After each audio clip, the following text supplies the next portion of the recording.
Like to welcome everyone. Thank you for coming out tonight to this informational session. I just want to say a few things before we start. We're very fortunate in Norton that the town has many committed, intelligent people. And tonight we'll hear from a lot of those people on both sides of the override question. Everyone has their own ideas and opinions, and everyone should be respected.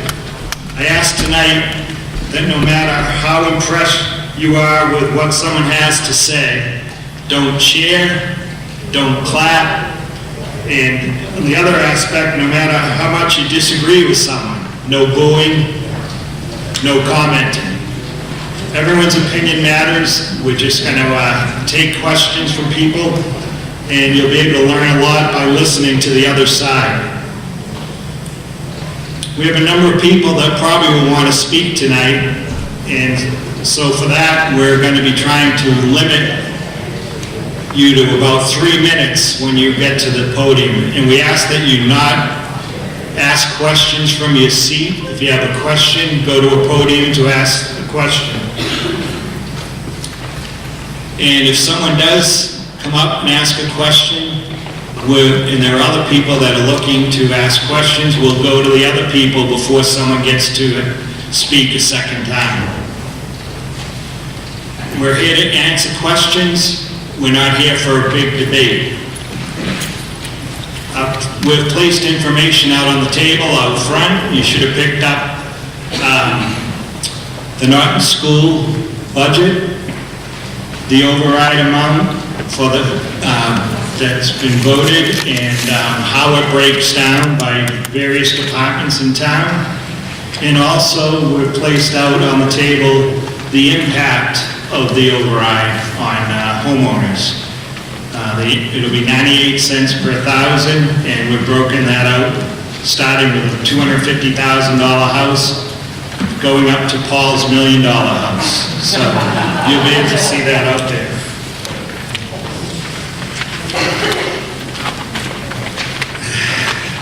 And just want to remind everyone of the process that'll happen going forward from here. We have another information session next Wednesday, same time, same place. This question will be on the ballot April 25th. It's a yes or no vote. You're either for the override or you're opposed to the override. Then we have town meeting, May 8th. If the question fails on the ballot,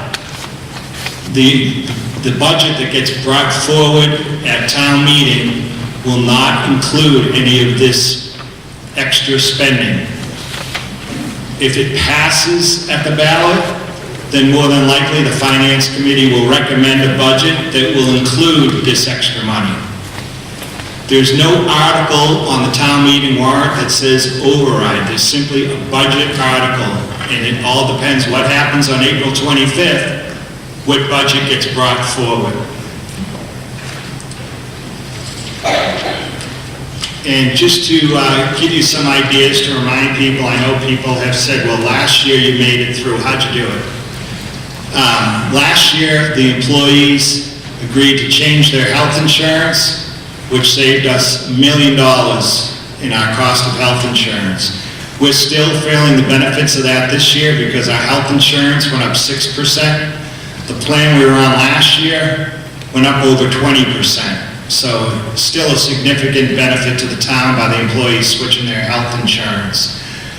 Just some other items that we've done to save money. Through a grant, we've converted the town hall vehicles to 1 all-electric and 3 hybrid vehicles that will save us on fuel. We've also, through the grant, put charging stations in at the town hall for the vehicles and for anyone's vehicle that comes to the town hall. Through the solar project on Hill Street on the old landfill, the town is receiving a benefit of $300,000 a year in $80,000 rent payment, $40,000 taxes, plus it just went online recently and we saw a credit on our electric bill last month of $27,000. The schools in the town work cooperatively to go out to bid for our electricity costs, so we have savings in that.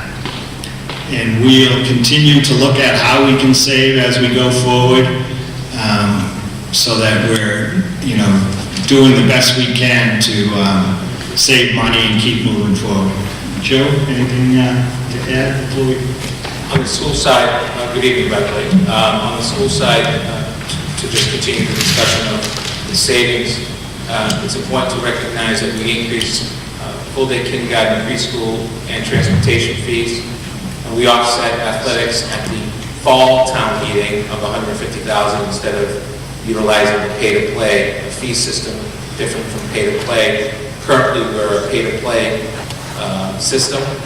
What that means is the total number of athletes participating on a sport equally divide the expense for that sport. So, for example, football would be somewhere in the $700 to $800 range per student per player. That is a pay-to-play system versus a fee system where you collect a certain amount of fees. In this case, it's set at $250, and then you offset the rest of it in the operational budget. Same thing for transportation, full-day kindergarten and preschool. Preschool is mandated, except for those students that are model students, which is part of the model that we utilize, but if a special education student is at the cost of the taxpayers. You cannot charge those students. And I think the other big hit that we took is we utilized $300,000 in materials and supply line items. Went back to FY16 numbers. Those are the numbers that brought us to our FY current budget.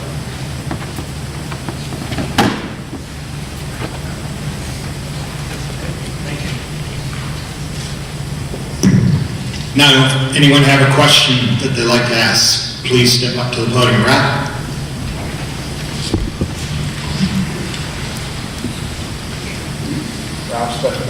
Ralph stepping out of my life. Someone's coming right over to you, Ralph.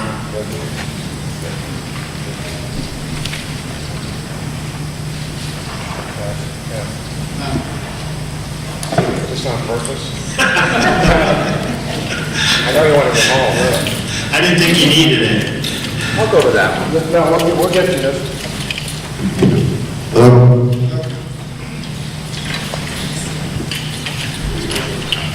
Ralph Stefanelli, 12 James Street. My nickname is No. So if you want to speak to me, it's No. K-N-O-W. And if you want to call me No, it's N-O. So I'm against everything that you're doing here tonight. You need to know that. And hopefully, this won't pass. But if you're going to give 3 minutes and no debate, I'm not in favor of that. You had 10 months to work this budget out, and you're going to give me 3 minutes. That ain't fair. So maybe you can switch it around. We'll put our listening ears on, and on the 12th, we can have an opportunity to do 10 rounds, 15 rounds, the championship, whatever it takes. But our side needs to be heard. I hope you change the rules. Thank you. Okay.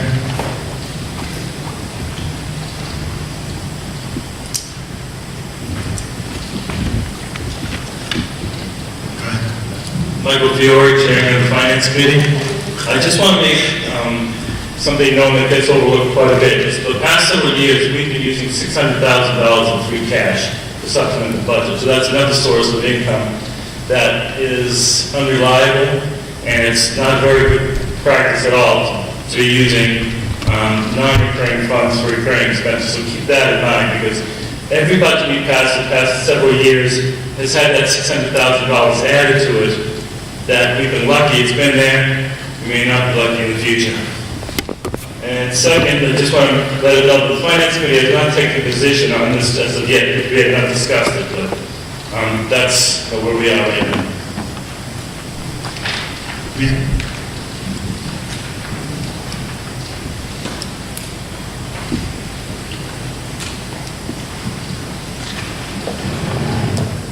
My name is Marilyn Olivieri, and I live at 124 Godfrey Drive.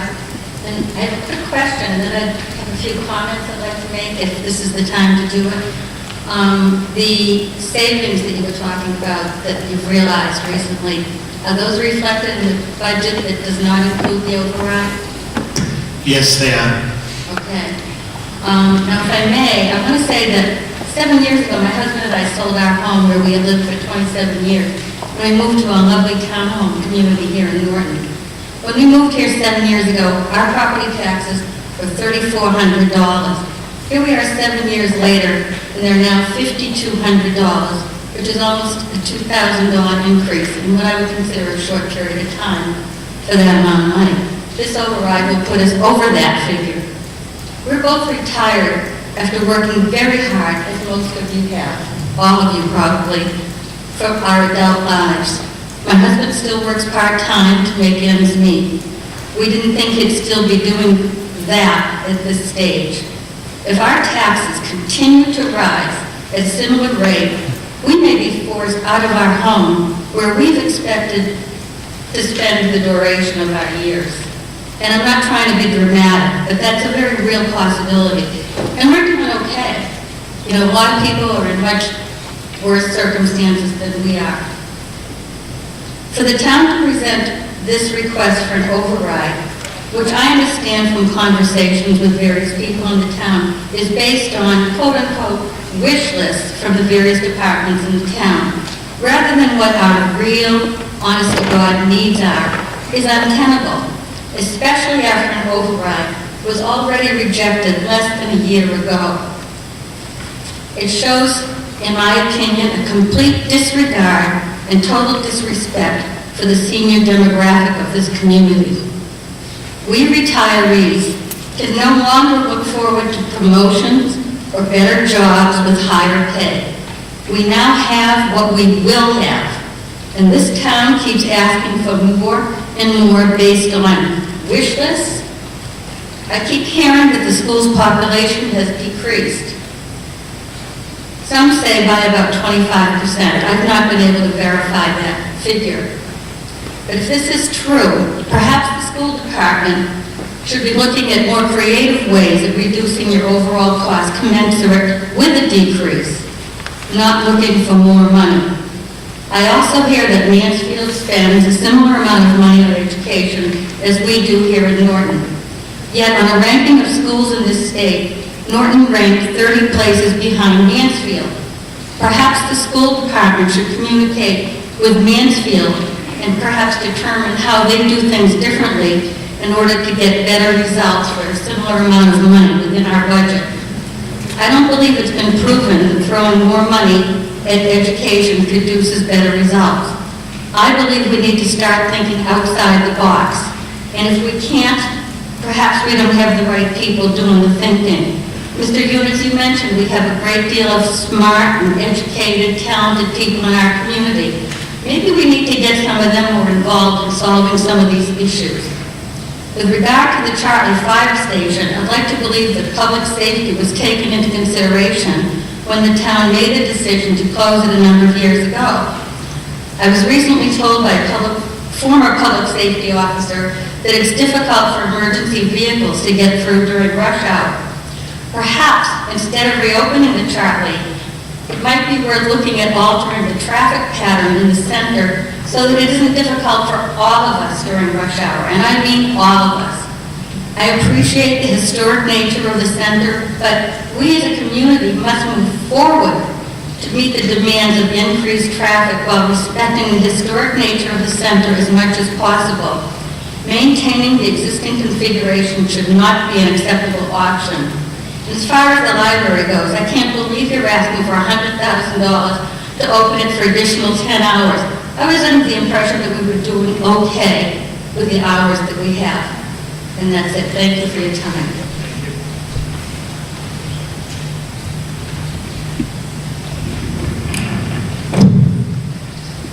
Hi, Gretchen Stolters.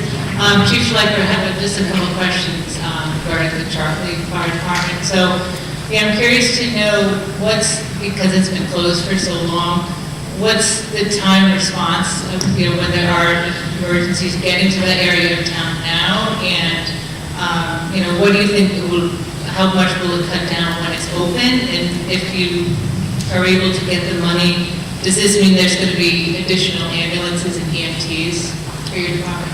So Gretchen, regarding any timeline or response time, it certainly will lessen the response time in the Chartley area town, but it will significantly increase the response time to East Norton if it's open and I'm short-staffed at headquarters. So the reason why it closed a few years back was more the fact that with the center station, the very limited manpower we had was better utilized there at this time.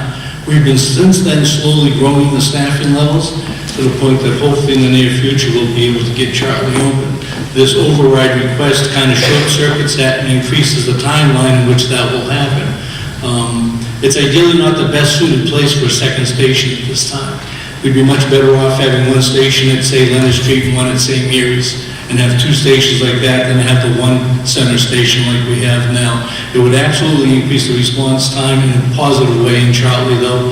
And when it does open, it will have a district rescue there. So They'll have a what? it will have a rescue at Chartley, an ambulance in Chartley. Yeah, so, thank you.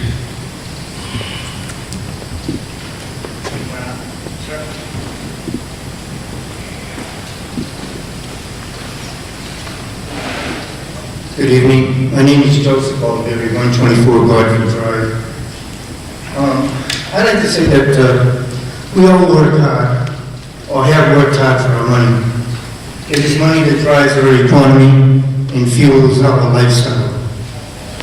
There are some amongst us whose concern for Proposition 2.5 is favorable because they are still working and see the benefits to our community. And there are some amongst us who have retired with an established income and fear the tax increase with the passage of 2.5. I understand all this and trust you do too. But here's the problem from the perspective of a person whose income is already established with little or no chance of any substantial increase in the bottom line. My wife and I have X amount of dollars and we need to live within our means. What is the alternative for us? I cannot make an appeal to the town leaders to set up a fund for me and my wife so that I can buy a new car or a new computer. Every business, every household, anything that spends money must do so within their means. I see no reason why the town and school department cannot do the same. I further understand that in the natural course of things, budgets face the cost of living. That is established and acceptable as long as it is reasonable. What is not reasonable is an override which would be a permanent tax increase on top of the level-funded budget that has been proposed. There are people in this town worse off economically than I am. They need fuel assistance. They need the food bank. They need help from the state to cover the cost of their medicine. They need the help of the government to provide affordable housing. The impact on them would be much greater than on my wife and I, and people who are like us and are retired. What I do not understand is how these people can afford more taxes, even if they have school-aged children. It just does not make any sense to me. You know, the people of Norton, if I am against an override that would stretch my budget to its limit, I can only imagine how people who have less than I have must feel. I urge you, all of you, to be mindful of these ideas when you vote. Thank you. Vinnie Cersey, 13 Brick Street. I was wondering if someone could explain what the additional funding for the library is going to provide, and then how those additional 50 hours are going to impact accreditation.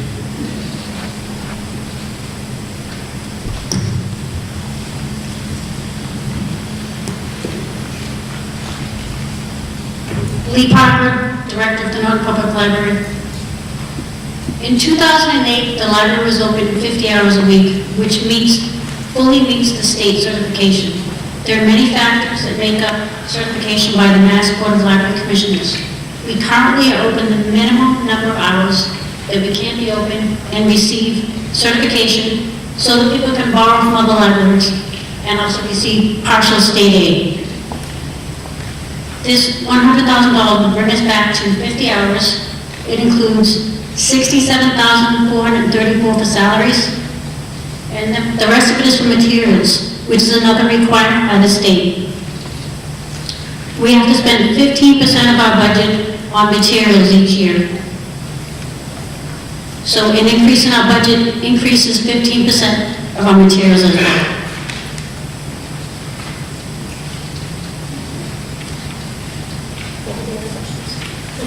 I think I, the 50, yeah, out of 50 hours. And just for comparison's sake, most libraries south of Boston with our population have double our staffing. We also are responsible for 25% of our budget privately. So the town used to pay for all of our materials, and we currently raise money for those mandated materials through the Friends and through donations and fines, which I hate to take.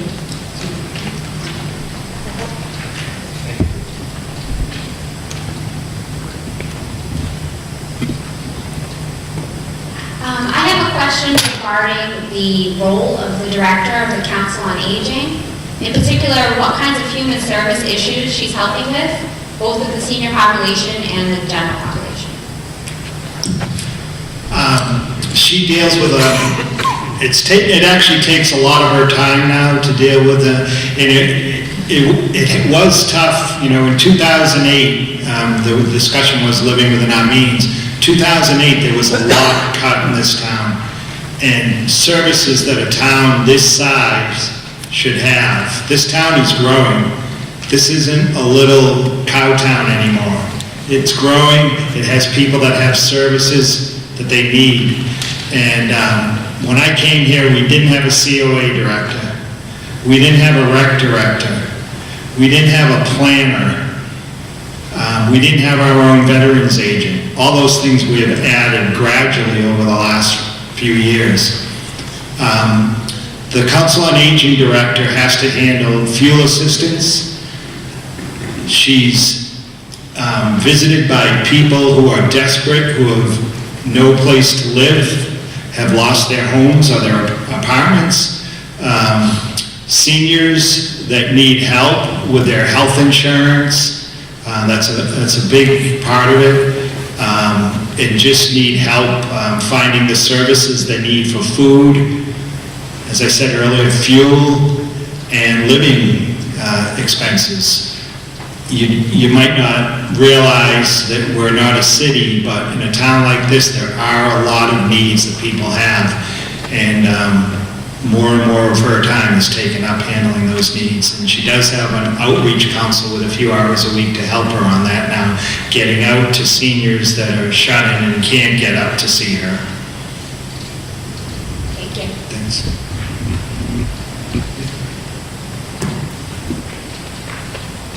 Hi, my name is Paula Daniels. I'm a working mother of 2 small children, and I'm wondering what will happen to the Parks and Recs Department if this override does not pass. If the override doesn't pass, the Park and Rec Department would continue with the same amount of limited hours that the director has right now. So Mike, can I comment on that as well? Mike? Yeah. Okay. So my name is Sherry Cohen. I'm the current chairperson for the Parks and Rec Department, and I can tell you this is not a wish list for our department. This is a need, and I'll tell you why. In 2009, I joined the committee because I read in the paper that the Y was no longer going to hold our contract, and that all of the community events that I would take my kids to would no longer be available to our townspeople. I did not want to see that happen. I stepped up, I joined a committee, and we have worked as all volunteers since 2009 until the fiscal year 2015. All volunteer.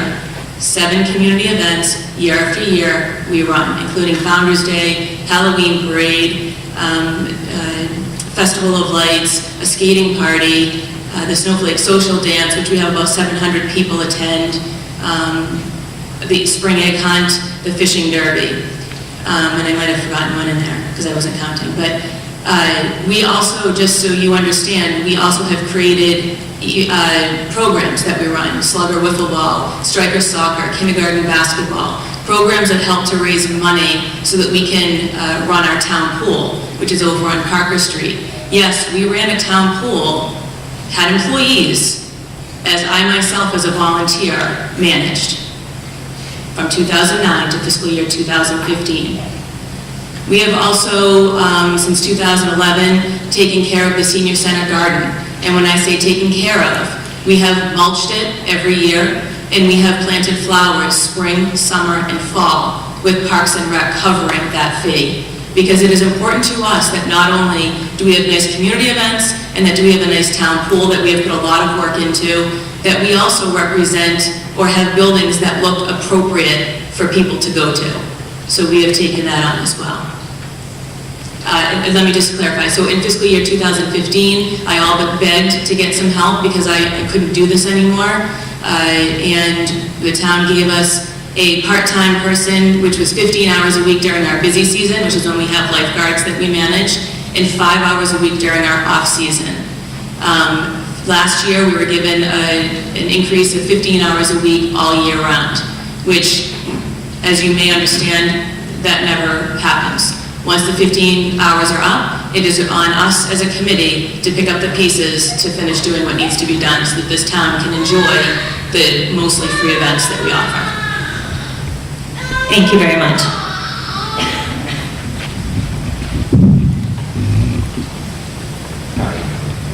Hi, Aaron Smith, 22 Margaret Drive. For Chief Clark, I was wondering if you could comment on what the average number of officers per 1,000 residents is in a town comparable to us, and how Norton stacks up to that. And if those are numbers you have off the top of your head. The officers, the 2 additional officers that have been requested to add in this override are described as problem-oriented. Perhaps you could elaborate a little on what that means, what sort of problems you're facing day to day. Sure. So the national average varies across the country on what it is. It's up to about 2 officers per 1,000 population, which we're at 19,000 population. So if you had 2 officers, you're about 38 full-time police officers. We currently have 30 full-time police officers. We have 2 in the academy now to offset overtime costs that we're starting to get up to like $500,000.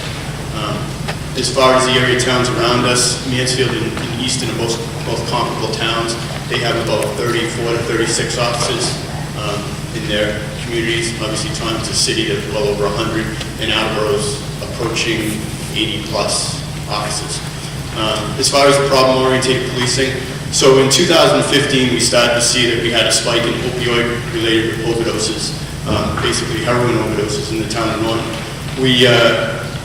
A number that we're not necessarily proud of showed up at the Department of Public Health, where we were ranked 26 per capita for opioid-related deaths. So we started a problem-oriented policing team made up of a detective and a patrolman. Both work 1 day a week on problems that residents incur. When a full-time officer on the road goes to a call for service, they don't have the time to put into dealing with what the root element of the problem is. So these officers deal with that. They deal with that problem. They're dealing with opioid-related issues. They're dealing with mental health issues, just any type of issue that they have. They've been credited with saving people's lives. The opioid-related overdoses have increased in the last year. We've had almost 30 last year alone. I'm not sure if people actually realize that in the town of Norton, but it is an issue. They drive people to places as far as Quincy and Tewksbury for treatment. The mental health aspect is something that that law enforcement is in the middle of. You know, when somebody's having a mental health crisis, the first person to call is the Norton Police Department in town. So we want to make that a full-time position, and that's what we're looking to do.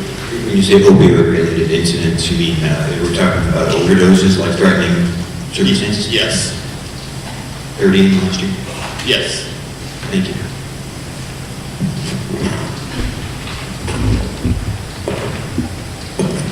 Hi, Stacy Fitzroy. I'm a mom of two kids in the Norton Public School System, one at the Yale and one at the middle school.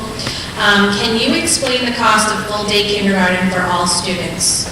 Is this the same cost as the 2013 when Dr. Bayetta first proposed implementing it in our school system?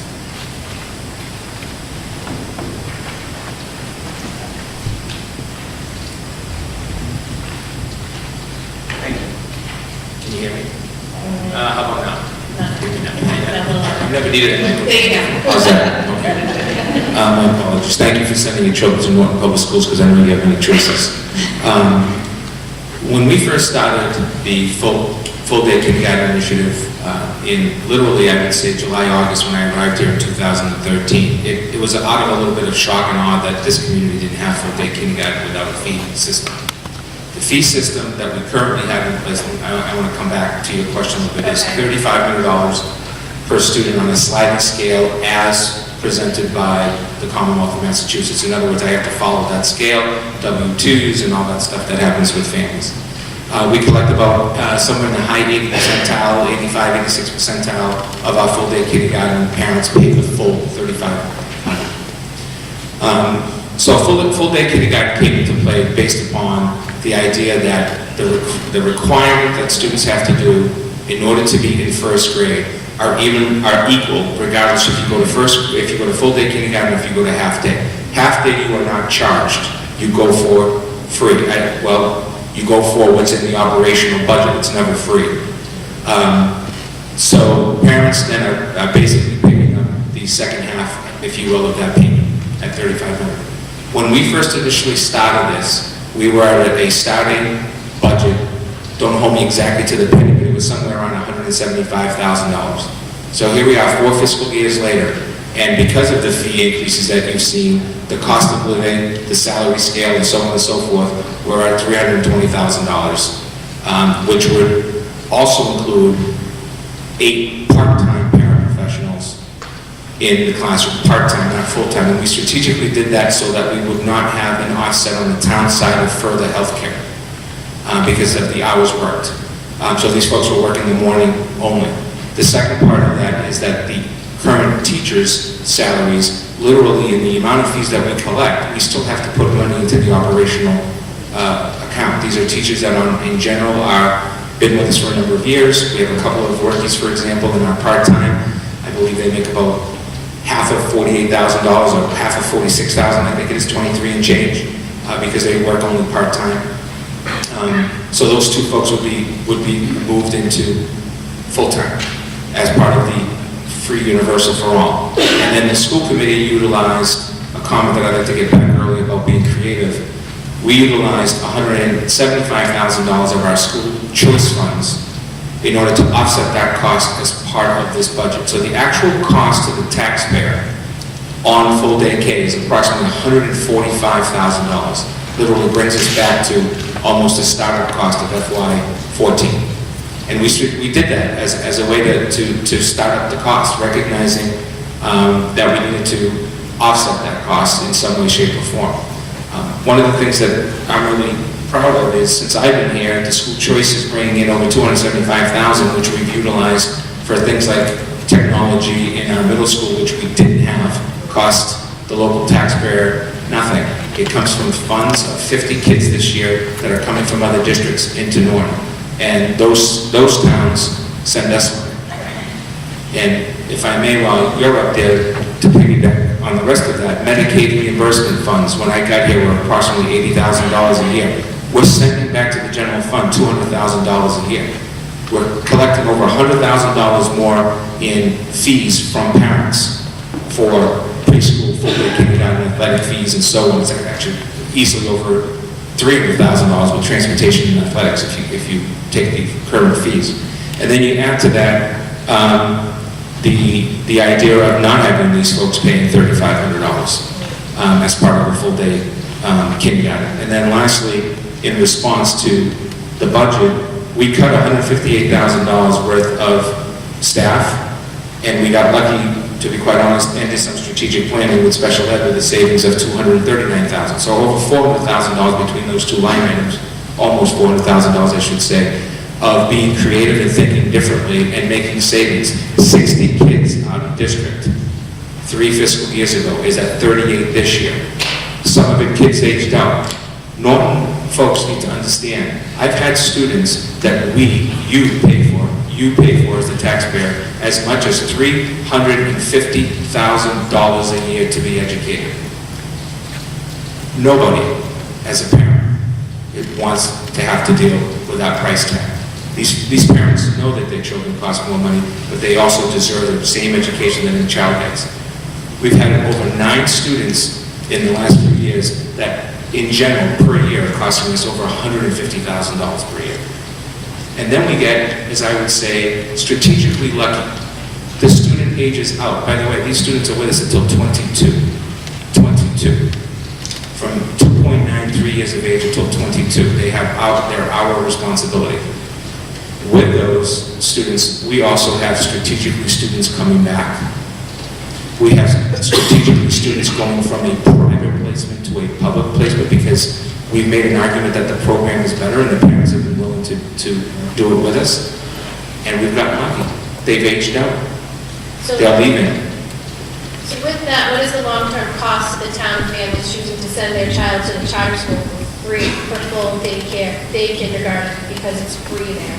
Sure. So I guess that's my biggest thing is that I have no problem sitting in front of the taxpayers and going to pay my salary and benefits and taking anything that you don't like about what I'm trying to do as a plan.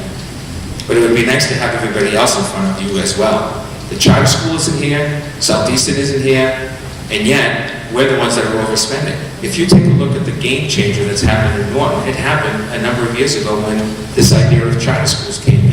And as much as $2 million for 200 students was walking out. And folks think that if 2 kids leave, that's $20,000 that's gone. The impact on the total budget on that is pretty significant, especially with increased costs. This year, the projected enrollment to the charter school for next year is under 110 students, down from 200 when I started, at 197 to be exact. We've done a lot of homework, we've done a lot of work, we've talked to individual families, we've targeted families to come back, we've pushed our class size, we've pushed the number of AP courses that we're offering, we've pushed the number of kids going to 4-year schools, and the list goes on and on and on. And those folks have come back. On the other side of it, though, is this year the highest projected number of students to leave Norton is in kindergarten, because your parents are sick and tired of making the argument to have free access to it, where they can't get in Norton as a resident, they have to go as a Norton resident to a public charter school that doesn't have the same accountability system that I have with the taxpayers. Well, I have to say, you guys do a wonderful job in the public school system because I work in Randolph Public Schools and I've been there 18 years and I see a level of rigor in the district and I commend you guys, you do a great job. My son absolutely loves the middle school and my daughter loves it now, so thank you very much. Thank you. Anybody else? Wait, well, you can go up if you want, sure. My name is Bill, and you spell it the same way whether you agree with me or don't agree with me. But I just want to ask the 2 chiefs to give us a little bit of historical perspective on the departments and on the spending. Because, I'm not going to tell you we should vote yes or vote no, because I'm the town moderator and I have to keep a certain level for when we have a meeting later on. But I've been a town official, elected and appointed in this town for just about 40 years. So when people say, well, maybe we're in this situation because the town officials have been here for a long time, maybe new people should step up and take their place. Well, I can speak for a lot of us who've been here for a long time and say, hey, I tell you what, if you could find those people, you go ahead and bring them right up, because we'll gladly take them on and take all the help that we can get in doing this kind of stuff.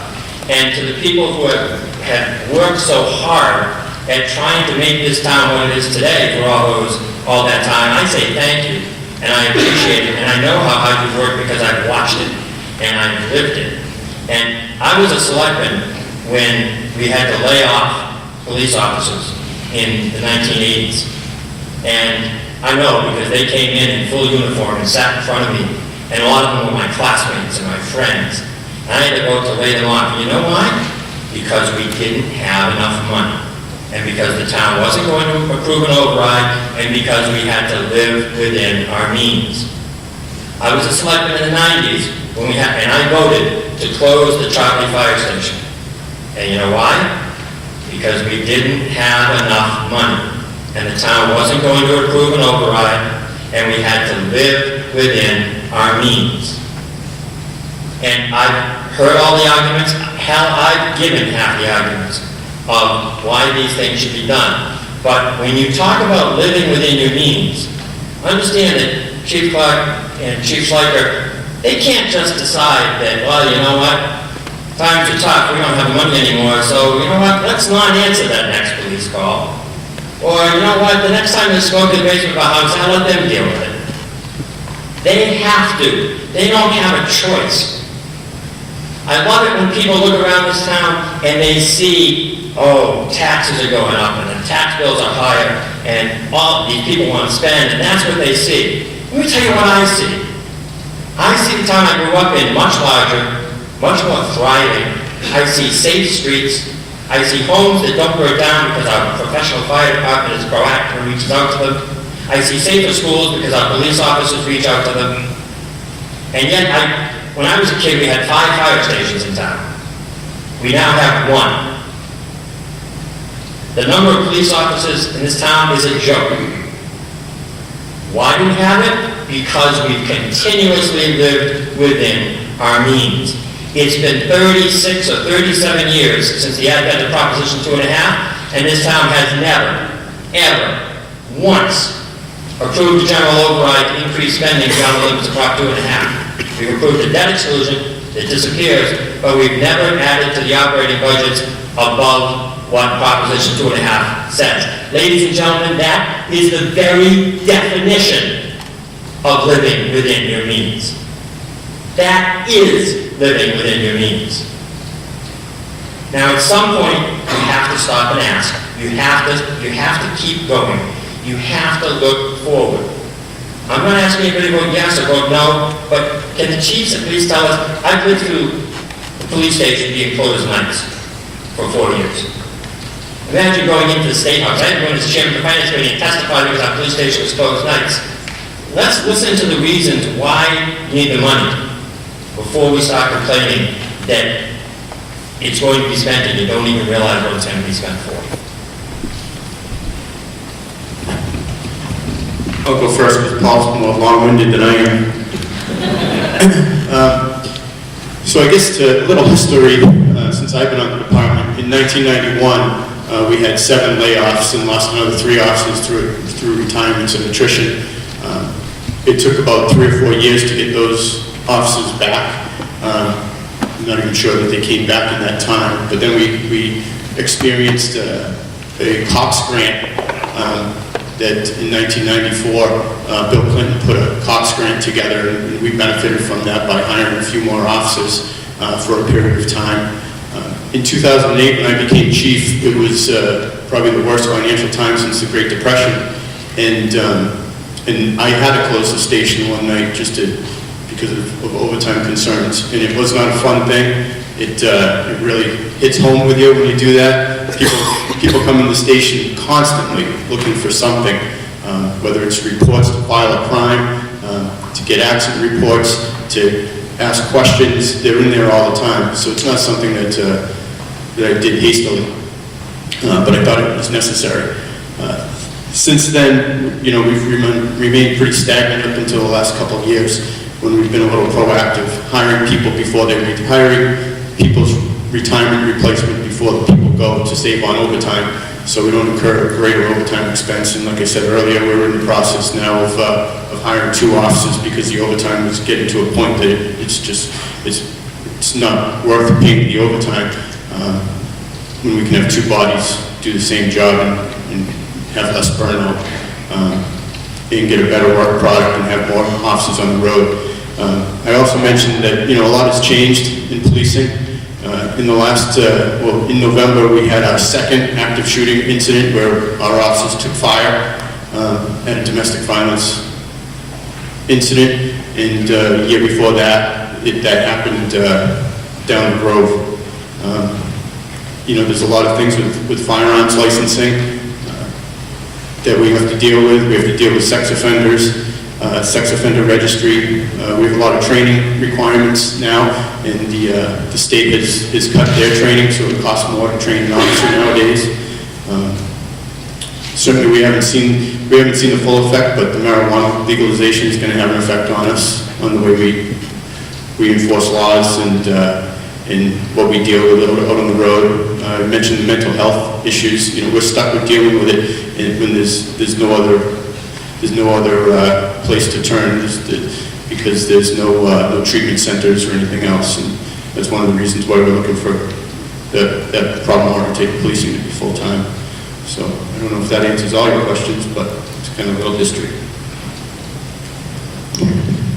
So, Mr. Gray, I thought you actually asked and answered the question pretty well yourself regarding some of the history of the department. I will go right out there and start by saying that the people in Norton do have a group of experienced firefighters that are second to none. I would put them up against any department in the area. I will tell you that the amount of time spent on each call now has significantly increased, partly because of liabilities, but also because the men and women are bringing the emergency room right to your house when you have an issue.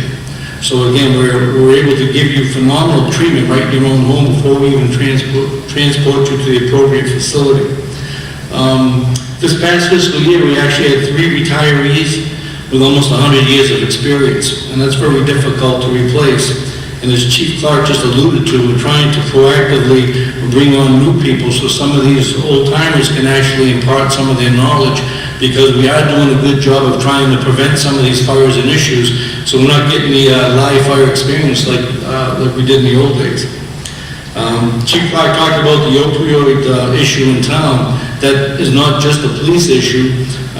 Every time they go out on an opioid issue, for the most part, the fire service is right out there with them.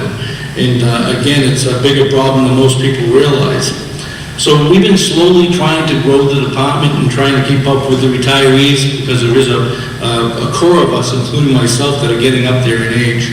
So we're trying to get a good group behind us, where we did have at one time the fire stations. We've got the main station in the center of Norton staffed at this time.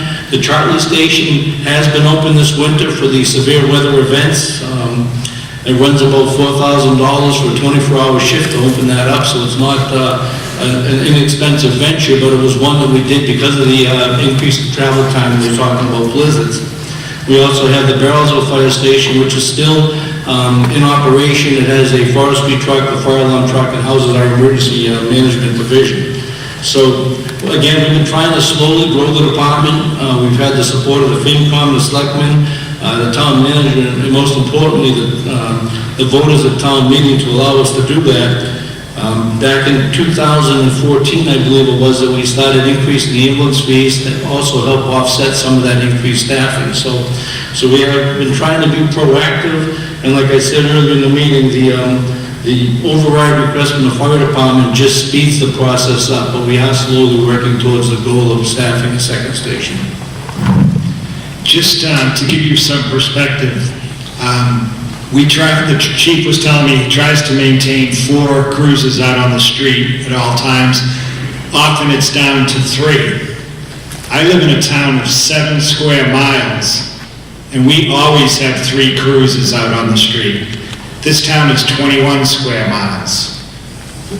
So just a perspective. And the town I live in only has 10,000 people. You're approaching 20. And you have the same amount of cruises out on the street as we do. And you're bounded by 2 cities. We're only bounded by 1 city. So just people talk about living within our means. We do live within our means. This override is to improve and add things. We do live within our means, unfortunately. You know, we've been doing that, but this is to add things. Anybody else?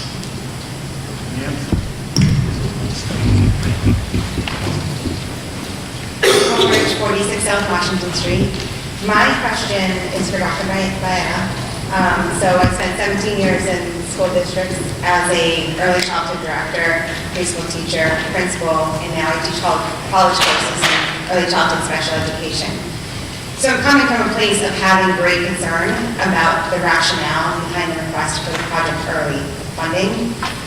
So I have a lot of questions, as you can imagine, but I will limit it here to just a couple for you. So looking at the school profile in DESE for 2016-17 for kindergarten, it shows for 78 students in the profile and enrolled, you had 15 reported for students with disabilities. So I know that in preschool, coming in from early intervention, you get the referrals, and sometimes they're there for 3 years if they're coming in at 3. But if they're coming in at 3 and they've got an IEP for 3 years, and they're maintaining that IEP into kindergarten, a request for extra, it doesn't make sense to me. So I'm just wondering what the enrollment is now as far as students with IEPs, because that's not in, I know that's not in the district profile, what you have for numbers. And I know with early intervention, the concern was that your reports from early intervention were at 24 to 30 students, and what ages are the reporting on, because I also know that early intervention will send a list as soon as the students enter, so that could be at 1.5 years old. So by the time that they enter the school district, they may not even be qualifying for services with early intervention. So in response, let me just give you some enrollments as of this morning, so that kind of hopefully starts the conversation. I don't have the exact number of special education students brought into by grading this enrollment, but our enrollment as of this morning in our Project Early preschool program is at 89 students. And is that over, you have 3 classrooms, correct, and 1 sub-separate? Yes. Okay, so is your section maxed out at 9? 9 students? 7. Okay, 7 students. And then in your half days, what's the enrollment for each classroom? I don't have that in front of me, but I'll get that for you. Okay, so with your enrollment numbers, as far as your students that are identifying, what is that number again? In the Project Early, there are currently 89, and then the total enrollment in the DESE numbers I think you're talking about is the current grade 1, which had 149 total students, which is off by about 25 less students than we have this year, or almost a full class. So you're saying enrollment size is 89, but I'm asking for the ratio of... I don't have that. Off the top of my head, I don't know it. I wish I did. I just don't, but I And would. I'm sorry, I don't want to put you on the spot. No, that's fine. I'll make sure to get that. These are just questions that are really... Yeah, our biggest concern with Project Early is we didn't anticipate numbers of getting to early intervention in the fall, which we do every year, and then coming in with twice the numbers of students that are potentially projected to come in at 3 and up, 2.9 and up. And the concern that we have for us is we're seeing those numbers to the point that we have already added a class. That's number 1. Number 2, we're being asked for more services as well. So one of the concerns that we have is that our Project Early services is that part of our issue that we need to look at. And then the second part is we haven't had any, as you know, we haven't had any direct coordination of that program way beyond the time that I've been here. Our numbers are projected to go over 100 students over the next 2 fiscal years. So we've put in that staff person with 2 paraprofessionals for this year. We anticipate doing the same thing in next year's fiscal budget as well. But those 89 students, the ones that are not identified, so you're mandated to service the kids with special needs, Right. but the other students are tuition-based, correct? Correct. Okay, so if you have 100 students coming into preschool, that's not 100 students on IEP. No, that could be, correct. So that could be potentially, let's say, for the sake of argument, it's 50 and 50. So, again, I don't have the numbers in front of me. I want to say it's somewhere in the mid to high 40s. I don't want to be quoted on that, but I'll get you those numbers. And then what happens is we have peer model students. Those peer model students pay to be in the classroom. Right. And those help to offset the general cost of that entire line item, if you will. Right. So I guess what I'm asking is that if you have if you max out at numbers of students that are, at 100, and say you have 24 that are on IEPs in the preschool, those other students are paying tuition, but you could also, if you didn't have the room in the classrooms, you're mandated to have the space for students with special needs, but not mandated to have the space for students that are tuition paying. That's correct. But I think one of the issues that comes in almost every public school system is the idea of who are the model students within those programs. Unless there's some separate programs, I'm not necessarily seeing models where you only have special ed classrooms, unless there's separate classrooms. Right. But I'll get you some answers to your statistical questions in terms of the breakdown. All right, thank you. Sure. I think there's someone sitting behind, yep. Hi, Judy Boucher from 138 North Wizard Street. I have two items I'd like to talk about. I'm going to bring up the first one that's very important to me, and it's the Norton Senior Center. Back in 2000, early 2000s, I was have been very involved with the Senior Center. We went from a full-time director and secretary, and then all of a sudden, we then went down to nothing, and the Senior Center was closed. And if it wasn't for some of the COA people that are here, it wouldn't be in the way we are now. With Beth here as a director, she's terrific. And the thing I'm saying is, when we needed help for the Senior Center, we never got it. We were looked at like third-class citizens. And it's really sad that, all right, finally Beth is getting a part-time helper. She has more work than anybody knows.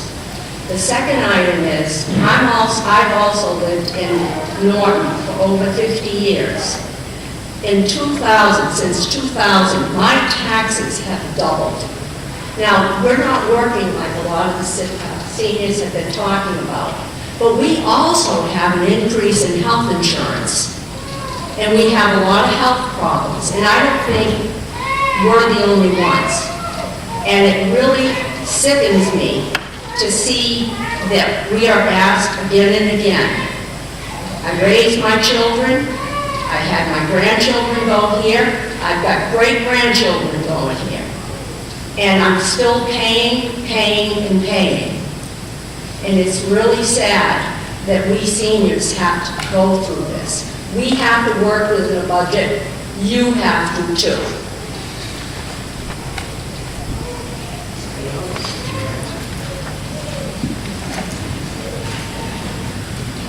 My name is Paul Wanamaker. I live on Taunton Avenue. And for me, and perhaps for a number of people in here, this whole idea of getting this back up to a vote came out of the blue. I only knew about it only a couple of weeks ago. It's not even been a year, maybe 10 months, that the will of the people was expressed in the vote as regards this 2.5. I understand that the selectmen are put into office to represent the will of the people, and the will of the people has been expressed. It's, when I look at what's here in particular, I see non-recurring costs here, uniforms, renovations. I understand that we have a stabilization fund in the town in which there is over $2 million that's sitting there. Trying to understand why we need to have this come up for a vote again. I don't know what the process is. I'm thankful that Bill brought up again for us a reminder of that old maxim of living within your means. And I think what you're hearing from people here is that they're expressing to you that they're living within their means. Particularly people who are retired, who have no expectation of getting raises, who have no expectation of job promotions. They are continuing to see the amounts go up.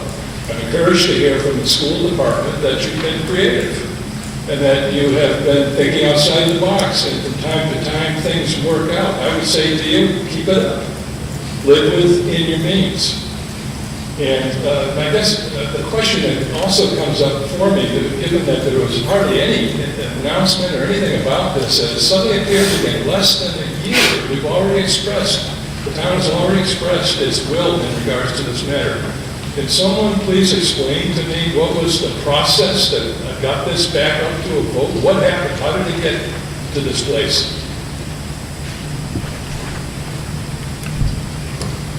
And why are non-recurring costs part of what's here, like uniforms, renovation of the station, etc.?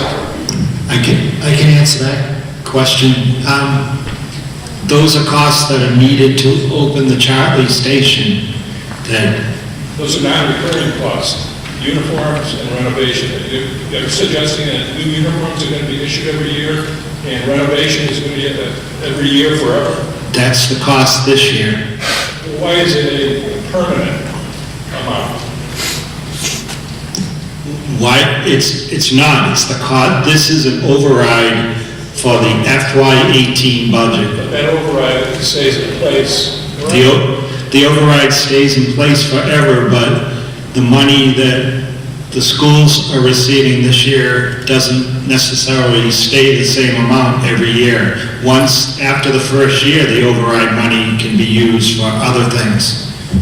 Well, it's just like handing out a blank check. No. We're asking you to live within your means. And as I said earlier, we do live within our means.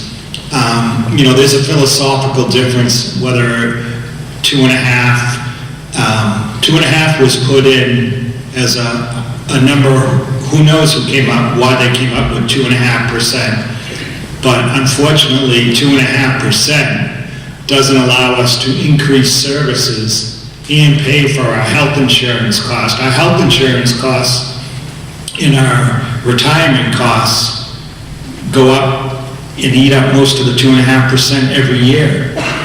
So 2.5% was something that was put in so that citizens could vote whether they wanted to do it or not. There are some non-recurring costs here. What you're saying is that they're going to go around one time, and then you've suddenly got $150,000 to blank check, wherever that might go. It would be either go to services or it wouldn't be used. Yeah, but that's a permanent process, which doesn't make any sense to me. It could be permanent, or if there was no need, it wouldn't have to be used. Same difference. And if it isn't used, then the tax is Bill also suggested that, to make us feel bad, I guess, that an officer or department or whatever might, that still has to go out on a particular call and doesn't ask you for more. I'm a pastor. I understand that. When I get called out at night or something like that, I don't go back to the church council and say, look, if you want me to continue to go visit someone who's sick in the middle of the night or something, I want more money. That comes with service positions. I think that's your interpretation. I don't think that's anything that anybody said here. I was just listening to what Bill said. As far as the call for a special town meeting or a warrant article regarding any kind of override or anything of any sort, all it takes is 200 registered voters at any time. Tomorrow afternoon, a petition could be circulated, submitted to the Board of Selectmen at any time, to call for a special override question, debt exclusion, anything of that sort. It doesn't take but 200 registered voters to call for a special event. Let me finish. The other part of it is, when you start talking about different parts of the budget and how it works, in 1986, I got involved in the Finance Committee. That's how I started. I've been a selectman for 21 years. I spent 5 years in the Finance Committee. If you want to know how your town works, I encourage all of you to get involved, because that's the best way to find out how it really does work. In the years since I've been serving this community, I have seen full-time firefighters at the Charlie and the Winnicott Fire Station that I don't see today. They don't exist. I've seen the police department remain the same as it is. Council on Aging has been reduced a number of times. It goes up, it goes down. One of the first ones we always seem to cut is Council on Aging and Recreation. Town clerk's office is 1/3 of what it used to be. And it's mandated by the state. Every time the state says, oh, we're cutting back, we're making big changes. But they're not telling you they're mandating it back to the towns and cities and towns. They have to pick up the slack. And that happens quite a bit. As a standing selectman, I hear all the time about the library and how it hasn't reached accreditation, how we have to figure out how to make that happen. Recreation, Sherry alluded to it earlier. There's a lot more to it than people know on the surface, and the volunteers that maintain and run that department should be thanked for all the services that they've given over the years. We have a town pool. If recreation goes away tomorrow, the town pool goes away. We cannot get it accredited again. It has to stay the way it is. It has to stay open. And if it shuts down for any reason, for one summer, it's gone. And we either, A, fill it in, or B, have to come up with the hundreds of thousands of dollars to replace it. And as far as the, I hear a lot about the wish list. And again, having served the community since 1986, I can tell you that this wish list is not anything new. This is just trying to replace some of the programs and some of the issues that we've had in the past. When you get into reserve accounts, like you mentioned we have stabilization, we have capital improvements. We are well under the level necessary that we're supposed to have as a community. Right now, we're sitting with just around $900,000 worth of money in the capital improvement account, which is the committee I serve on, with about $300,000 in commitments for next year already. We have to figure out a way to put some more money back into it. When you start talking about making renovations and improvements, when you hire somebody, you have to get them turnout gear, and it doesn't matter if it's going to be, next year it's going to be uniforms, it's going to be something else that we have to supply. But, you know, we've got away with a lot of things over the years, and in my opinion, when Prop 2.5 came into being, before even I moved into Norton, didn't take into consideration the frugal stature of the town of Norton as it was in those days. We have done a damn good job of maintaining services and doing the best we can in this town. And the reason we've been able to do it is every single year we had to give up something. Somewhere, somehow, we gave it up. We haven't been foolish. We've been very, very frugal. In my 26 years of service to the community, I can tell you that I'm probably as conservative as most. Try to be open-minded as best I can. And every time I hear someone say, the cemeteries look like crap because you're not paying for it, well, we don't have enough help to take care of those cemeteries the way we should. So my wish list, as you call it, or others have called it, is nothing more than to put back services that we've had in the past, and we're still not there. We're still not near where we should be. So when we go for a bond, they look at our reserve accounts. They try to figure out if we have a decent rating. If our rating isn't AA+, we're going to spend more in interest. That's how it works. So you have to try to keep your reserve accounts up the best you can.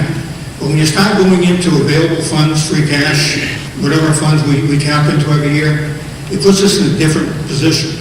And it puts us in a position where if we do have to borrow money, we're going to pay more for it. So we try to keep some of our reserve accounts up and running the best we can, as high as we can make it. So some of these issues like health insurance, you know, we have squeezed the penny on health insurance. It's going up for all of you. It's going up for me personally. I get it. But we're doing the best we can based on what we have to work with. And finally, you know, this is a decision that's going to be made by everyone in this community that wants to participate, whether you're against it or for it. You know, I may be maybe in favor of this one. I may have been opposed to the last 2 or 3. But you can take each one on the surface as to what they really have and what they're offering as a community, whether or not you want to live in this community. I get nothing for my taxes. I pay $5,900 a year for taxes. I'm not getting anything for it. I pay for my own water. I don't have sewerage. I take care of my own trash. So I get where you guys are coming from. I'm getting pretty close to retirement age also, on top of all that. So I have to worry about how my fixed assets are going to be in the future. But overall, we have to look at the big picture and figure out what kind of community we want to live in. And, you know, we can make that decision at the ballot, town meeting.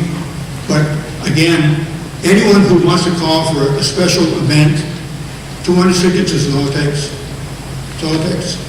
Well, again, I'll say, I think the message you're hearing is that you have people here, particularly those who are retired and others who are forced to live within their means, and we're asking the town to do the same. And I'm encouraged to hear from the school department that they, as I've said before, that they found ways to be creative. think outside of the box, and sometimes things fall your way. And that's the nature of life. Thank you. Pastor, if I can respond to you, I'm probably going to need the pastor before the end of the night, so I might as well respond to you. Just break it up, I can't. I said I'm probably going to need the pastor before the end of the night, so let me get a second in with you, if you don't mind, before you go. I just wanted to respond to something I think is really important. One of the issues that comes with this discussion about living within your means is a very interesting dynamic, and I can only speak for the school side. I wasn't here.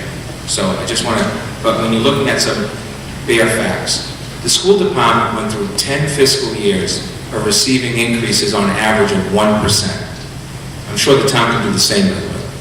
1%. We know that the cost of healthcare, special education, which is shared by the town on the town side, special education on my side alone was double digits during those same years. So when you define living within your means, and you get a pot here and you're trying to survive, I guess that's the definition of living within your means. But when the game changes because of unfunded mandates, of which we are about to hear and see more of them in the next 4 years, guaranteed, like it or not, agree with it or not, whatever your political stance is, we're going to see currently a full 100% cut to Title IIA. That's only $45,000 for Norton, but that zeroes out my professional development account for providing professional training within the staff. That's going to be zeroed out. That's a already proposed line item. We are hearing 20% cut next fiscal year in Title I, which is free reduced lunch numbers and direct services to students in need, and so on and so forth. And so the choices come down to what happened in Norton years ago. When Mitt Romney was the governor, like him or not, agree or not, he changed part of the funding formula in education. And one of the biggest changes that he made is he looked at this concept called the ability to pay. It's a phrase that people hate when I say it. They looked at per capita income, and they looked at tax rates and home values. And they said, Norton, you're more like Norwell. We're going to give you less, but somebody else more. In other words, the state's going to give you less to expend on students, so the local district, local taxpayers need to make that decision. So if you take federally unmandated or federal mandates that aren't funded, you take increase in healthcare on the town side. A perfect example was last year. Mike and I have been working together for 4 years now, and prior to that in another community, and we were dumbfounded with the numbers. And if the changes had been made, as controversial and difficult, and by the way, I pay the same health care as any other employee in town, as much as those took place, if we hadn't made those changes, we wouldn't be seeing the 6% increase on the back of the employees. We asked employees to pay more. At the end of the day, that's what happened, which is what happens in almost every community nowadays, but it happened. And then we ended up with what we normally saw, like I don't want to misquote, on average a $350,000, $400,000 increase to health care last year was being projected at $1.2 billion. So what happens to your funding? You take all your revenue that comes in, you're getting $20 per child from the Commonwealth of Massachusetts today. I'm going to say something that's not going to go very well. Most of you in the audience today received a lot more from the Commonwealth of Massachusetts in direct support to the school budget. That's a fact. Now, the per pupil expenditure, somebody else mentioned another community nearby. We can compare and contrast communities as much as we want. We're very proud of our community. I'm very proud of being your superintendent. I think we do great things, and we have issues to address. But when you're seeing what I would consider a specialization movement within education, you go to the doctor now to your primary care, you have a medical condition, your primary care doesn't take care of it most of the time. You have to go see a specialist. It's the same thing in public education. From Project Early, special education, Project Early preschool, full day K, they're all becoming specializations. And our specializations today, what you're seeing is an increased cost, of which that increased cost is considered and paid for by either a combination of the Commonwealth of Massachusetts, which is decreasing the amount of money it's willing to give you, and then the local taxpayer needs to make a decision that he wants to give you more. If you go back to those 10 years, and the school budget had been 2.5% every year, these numbers wouldn't even be, we wouldn't be in the same ballpark. We wouldn't be talking the same numbers. The numbers would be much better. So this is, and again, since I've been here, I've been very lucky in working with the Board of Selectmen, the school committee, the finance committee, and gotten very good budgets, or budgets that are living within our means. But when you have an increase in student hospitalization, over 30 students in Norton this year, with more than 60% of them literally going straight to the hospital. And by the way, they're not overdose situations. They're kids from all walks of life, from all kinds of families. And then I sit next to the chief where we've come up with having a full-time school resource officer, which most of you as parents did not have when your children were in the system. If that's not a change in what's happening in communities, I don't know what is. And it's expensive, and it costs. So the only decision that I make is, in putting a budget together, and in this case, working with selectmen and with school committee members and Mike and the chiefs and everyone else, I put together the school budget, the school committee adds to it, takes away from it, we think about ways that we can bring in revenue and so on and so forth, and then the taxpayers decide. And whatever you decide is what I have to live with. If I could just make, hopefully this will be the last time I have to talk about living within your means. Every department head in this town has done an unbelievable job living within their means. They've scrimped, they've cut to provide the services for the residents of this town with the limited resources they have. This isn't about living within our means. We are living within our means. This is about adding, as I said earlier, and it's up to the town to decide, do you want to increase the services that you receive, or you don't want to increase the services you receive? That's a decision you have to make. But as the town manager and as my department heads have done, every department in this town has scrimped to live within their means since the devastating cuts of 2008. So it just bothers me when I keep hearing that, live within your means. We are. Ma'am? East Hodgson Street.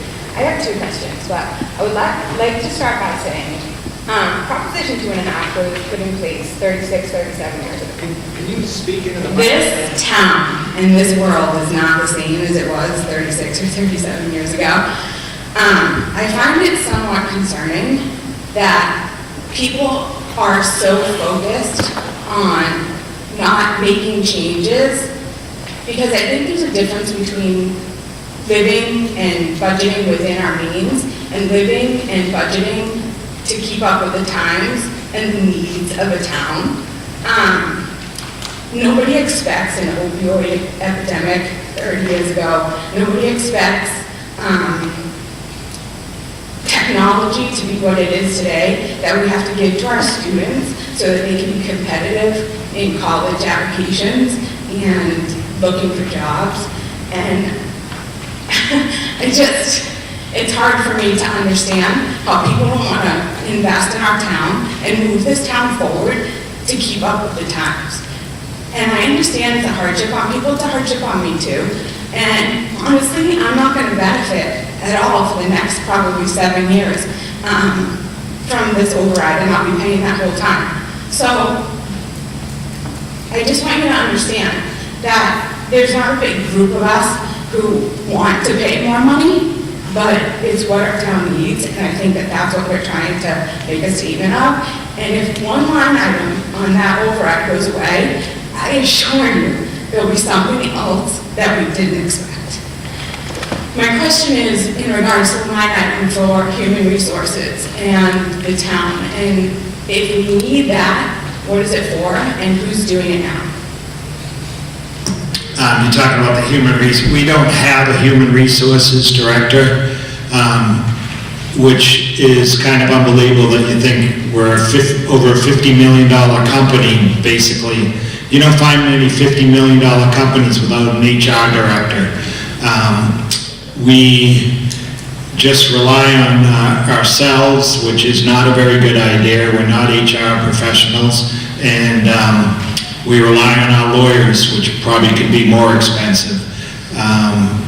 So right now, we don't have any HR. So this would allow us to hire a part-time HR director or contract out to an HR company to update all our policies and procedures, job descriptions, and then be there when we have FMLA issues and termination issues to make sure that it's done the right way so it doesn't cost the town money in the long run. And my last question is, this whole override, is it a long-term,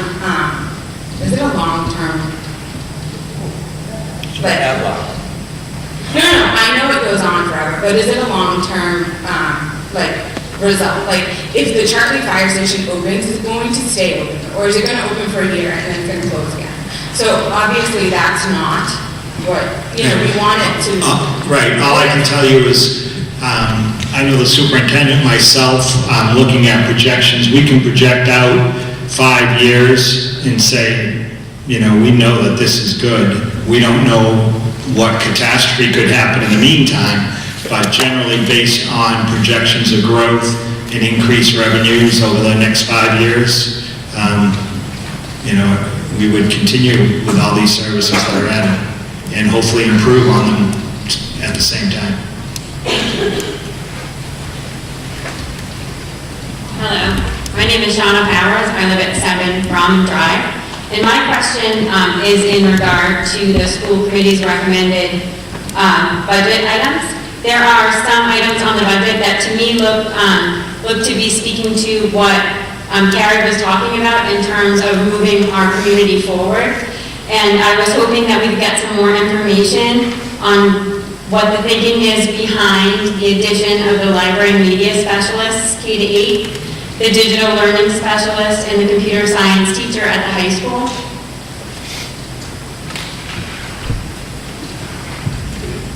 Specifically,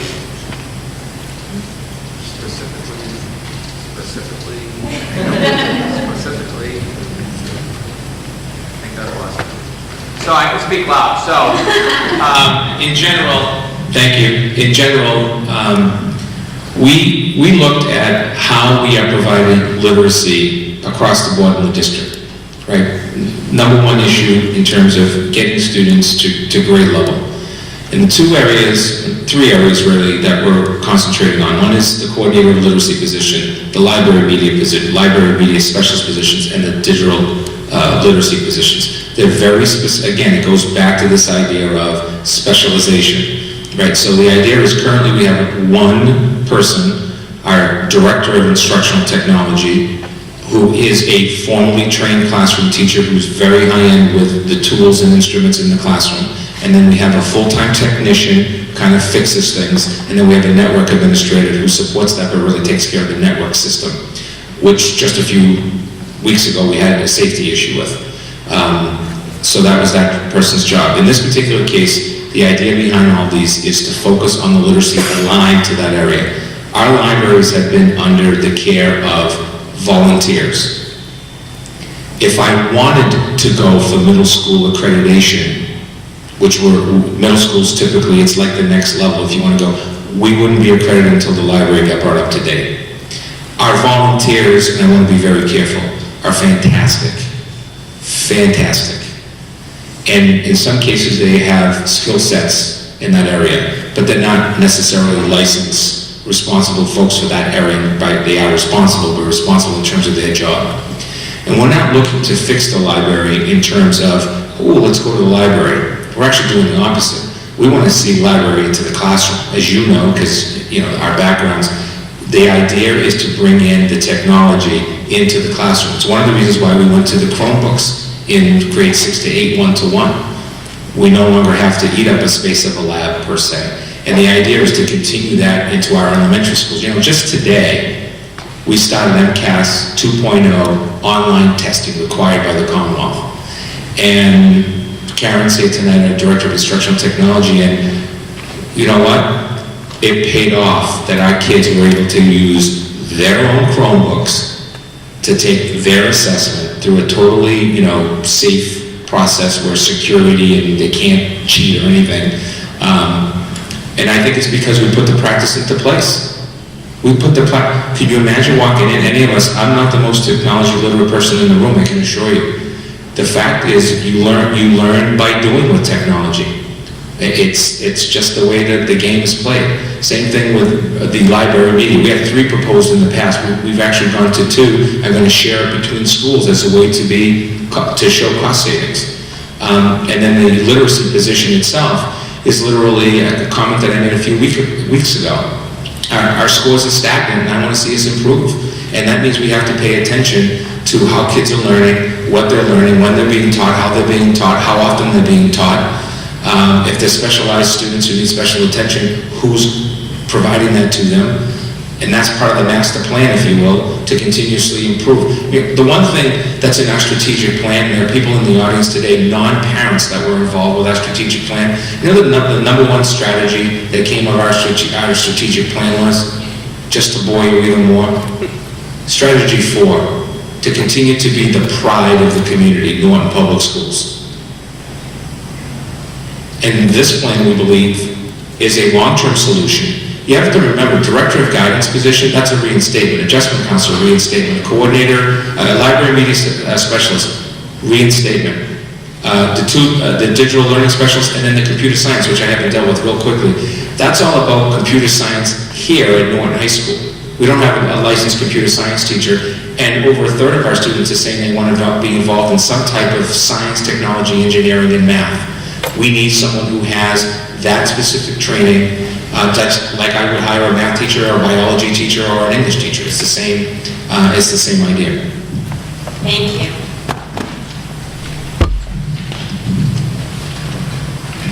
Denise O'Leary, 2 Laura Lane. I also have a question for the school department.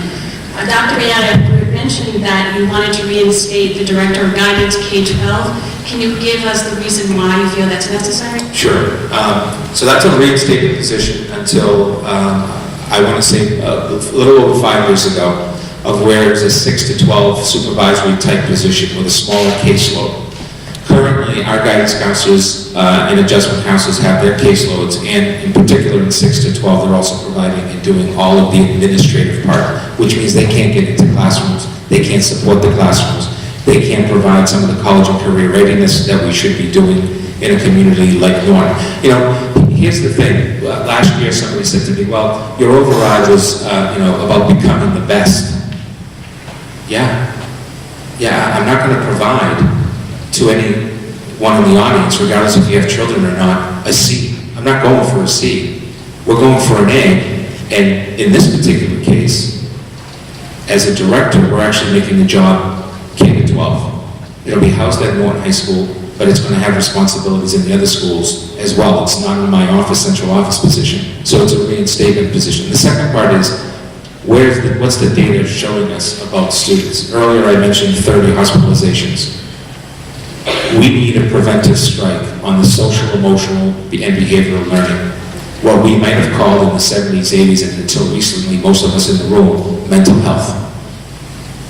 And we're seeing an increase, and oh, by the way, we are not yet seeing what the chief is dealing with, which is going to be birth rates coming from children who survive opiate-addicted parents. We also know that in terms of the direct services for students, they're also very specialized. I actually have some of the numbers in front of me in terms of health issues is about 18.3% of our special education students. Autism about 12%, 11.9% of our students. So our SEL position is not about just those specialized areas, it's about all the kids. And it goes back to the comment about hospitalizations that I made earlier. These are children of all walks. Do not try to put a label on what these kids look like, who are potentially suicidal, potentially have all kinds of those social emotional issues. And our drive here is that we need somebody with specialized training to support us, therefore directly support students in providing getting counselors directly into classrooms. You'll also see the adjustment counselor position at the LGN moving from part-time to full-time, direct services again.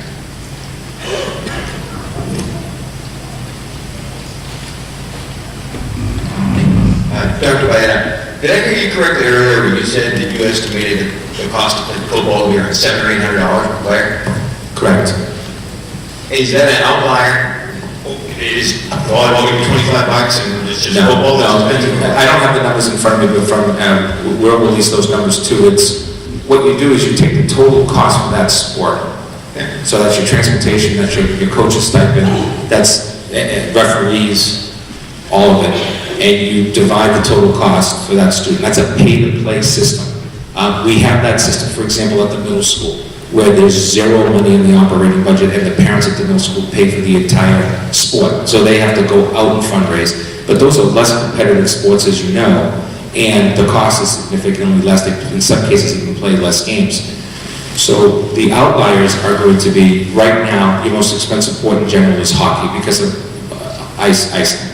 And then when you get to things like football, it's literally, you're paying for the entire team divided by the number of players participating, and that's pay to play. Versus fees. Fees is we have a total number for that sport, and every student across the board, regardless of sport, is paying the same fee every season, times 3 seasons, 2 seasons, whatever amount of times you play. There's no caps now. There used to be a cap. So if we're paid to play, even a smaller sport that may not be as, equipped. Cross-country will be, track and field will be your least cost because the total number of students who participate. But even volleyball that requires court time and referees and only has a limited number of It's, I would say 550 to 650 something. So we're still talking about a lot of money. Yes.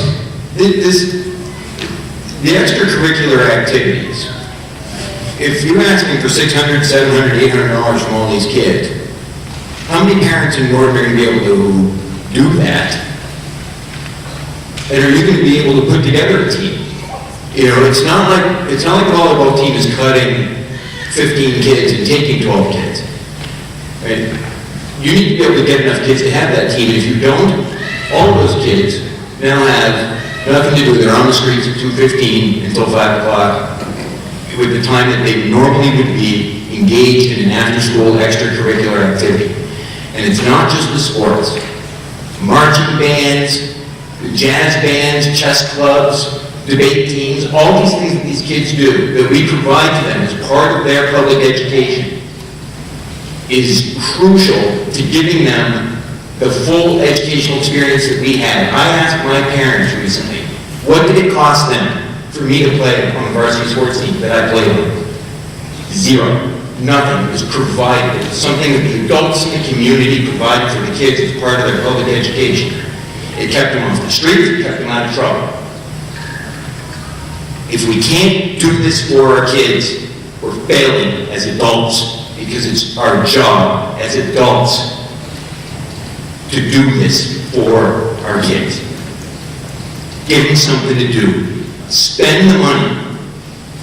It's not the Norton of 30 years ago when there was no stoplight 123 and 140, and you could just drive up and have a look around and mosey on through. that was real. That existed. Times have changed. It's bigger. We're facing different issues. And as far as taking care of these kids, imagine every student athlete and extracurricular activity. Imagine every kid in the high school at 2 o'clock not having anything further to do at school that day and just wandering out into the town of Norton to figure out what to do by their own devices. And imagine what that generates and the problems we'd be dealing with down the road. You want to save money? You might want to put a little money into taking care of these kids right now, or even spending a lot more down the road to clean up that mess. Thank you.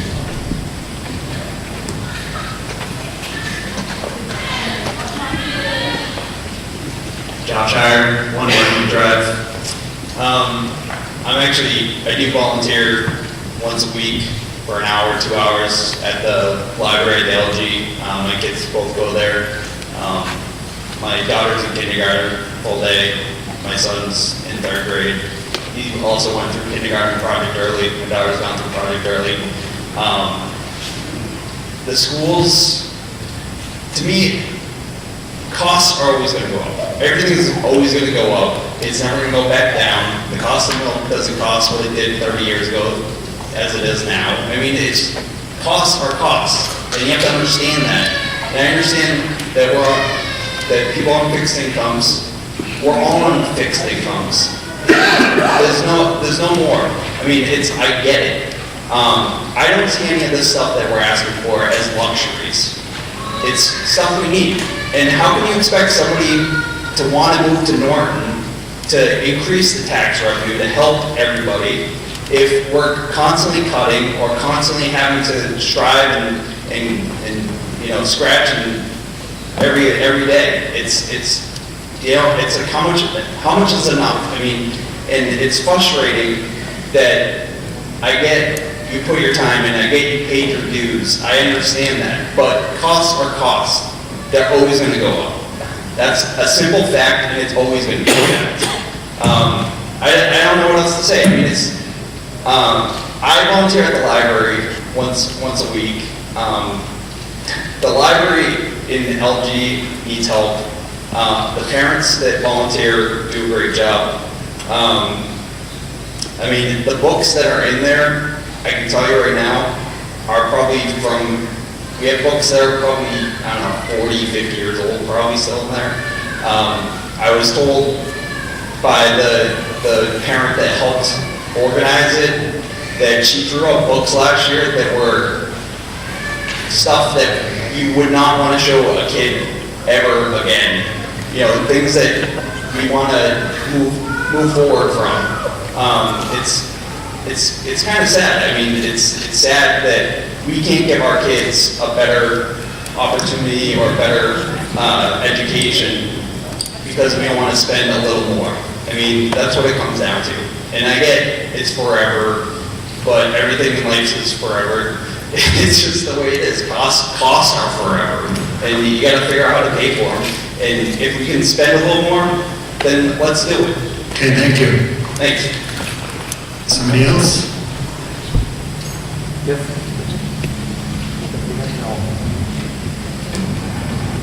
Holly Ferreira, 5 Foster Drive.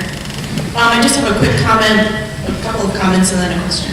A few of the things that I've been hearing, I'd just like to comment on. First of all, for some people to characterize the things that are being asked for in this override as wish list items, I just can't help but think that that's incredibly insulting to the professionals, some of which are sitting here in front of us tonight, who have been hired to lead our town. I'm pretty sure they're not just wishing for things for our town. I don't think they just wish for more officers or wish that our public safety was better. I'm pretty sure they as professionals are trying their best every day to do what they believe is the best for our town. I'm pretty sure they have the best interest of our town at heart when they're asking for things.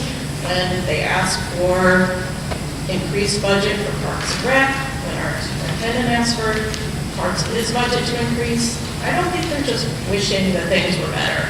These are our professionals that are hired to do the best things for our town. Also, to say that the people have spoken in terms of the override last year, that could not be more inaccurate. This is a completely different override. The number is different, the amount of money being asked for is totally different, the things being asked for are different. People said no to that override. That override was primarily for the schools. This override, from what I can see on here, has something for fire, as we've heard all night. I want to make sure you're talking about schools, police, town hall, the council on aging, town clerk. Everything is included in this, the library. So to say that people have spoken is totally inaccurate. Also, living within our means. I mean, I don't want to beat a dead horse, but when I hear that, I can't help but think, what town do you live in? Like, what town have you been living in? Because I've been living here for 20 years, and I mean, maybe you haven't lived here for very long, so maybe you think that our town isn't really living within their means. But when you have a town where, until most recently, you have a park and rec department with a zero budget. Try to find any town with a zero park and rec department. It's unheard of to have an entire department that in any other town has an entire group of people, professionals who are being paid for those jobs. I mean, it's unheard of. Okay, so maybe you don't care about Parks and Rec, maybe you don't use the town pool, or maybe you don't go to any other fun events, but, you know, there are lots of things. A crumbling town hall. I mean, I don't know what more you could possibly want in terms of living within our budget. And again, I do want to point out, Dr. Bayetta has mentioned, and I wish that people would educate themselves, because that's also part of it, is being informed, is knowing where things stand. Dr. Bayetta has mentioned several times, and I really would like people to pay attention to that, ways that the school department has generated revenue, brought money in through things like school choice, bringing money in, like, can I just repeat that? Helping the town with its own budget.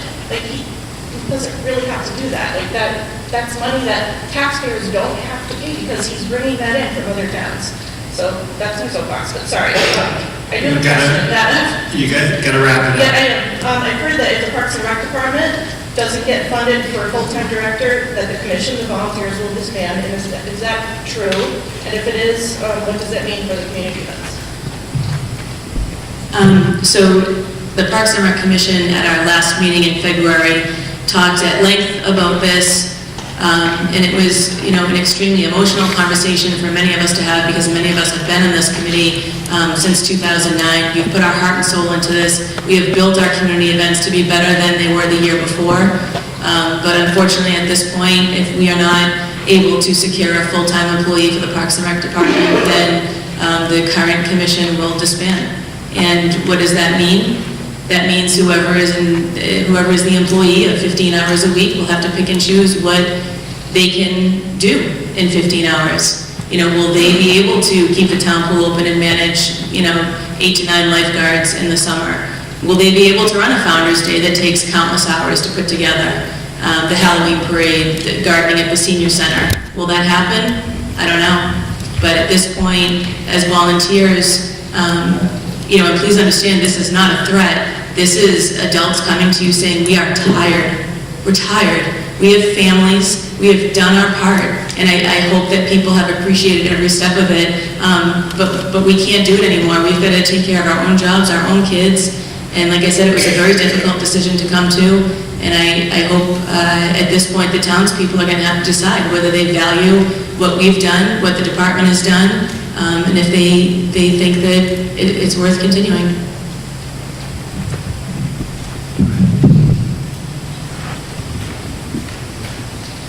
Rick Dorney, Talbot Drive, also a member of the Finance Committee, and a resident since 1999. I just want to kind of, it's not a department-specific question or comment to anyone, but just kind of an overview and kind of reinforce what the moderator said, Bill. When I moved here, I think the population was about just under 14,000. I think it's now close to 19,000. And we really are depending revenues on our residents. One of our challenges, I think, is a town, maybe Mike can explain, not the pie chart for it. We could just talk about the revenue drivers, the challenges with lack of a commercial real estate base, and compare that maybe to our neighbors, and talk about, receipts, how we increase revenue without depending on state, because the state is unreliable. I can attest that all these people up here, they work hard.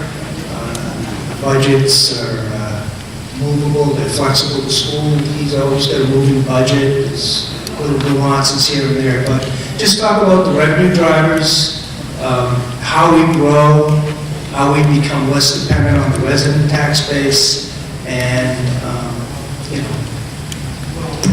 Each year, we have our 2.5% increment, which next year, FY18, will be $824,000. The thing that really we need more of that really hurts us in adding to our budget is new growth.